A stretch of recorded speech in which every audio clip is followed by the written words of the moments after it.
Hello everyone, everyday morning என்னோடய cooking work எப்படி இருக்குன்னு பார்க்கலாங்க.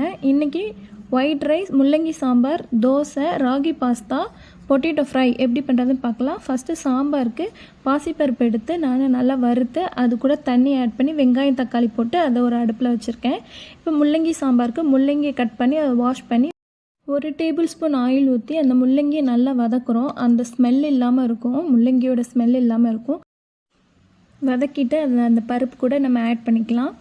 அது கூட மஞ்சத்தூள் கொஞ்சம் போட்டுக்கலாம், பெருங்காயத்தூள் கொஞ்சம் போட்டு குக்கரை க்ளோஸ் பண்ணிடலாம்.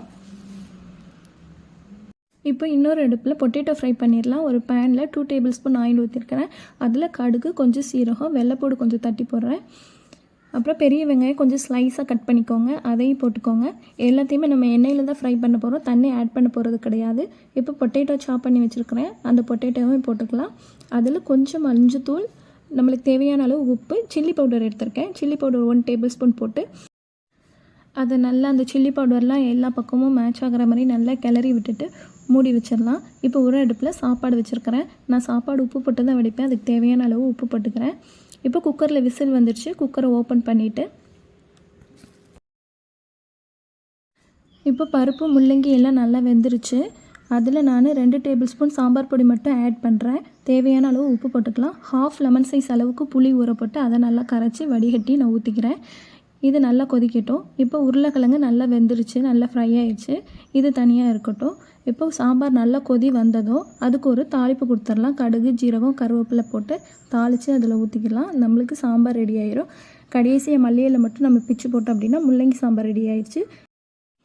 இப்போ இன்னொரு அடுப்பில் பாஸ்தா ரெடி பண்ணிடலாம். அதுக்கு ஒரு பேனில் தண்ணி ஆட் பண்ணியிருக்கிறேன். அது நல்லா கொதிச்சதும் அதில் கொஞ்சமாக உப்பு ஆட் பண்ணிக்கிறேன். 1 டேபிள் ஸ்பூன் ஆயில் ஊற்றி பாஸ்தாவை போட்டு நல்லா பாயில் பண்ணி எடுத்துக்கிறேன்.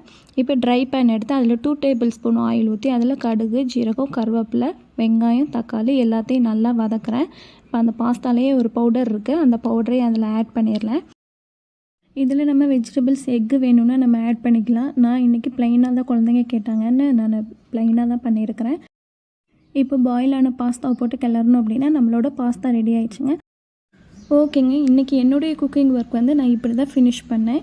உங்களுக்கு இந்த வீடியோ பிடிச்சிருந்தா லைக் பண்ணுங்கள், ஷேர் பண்ணுங்கள், மறக்காமல் சப்ஸ்கிரைப் பண்ணுங்கள். தேங்க்யூ.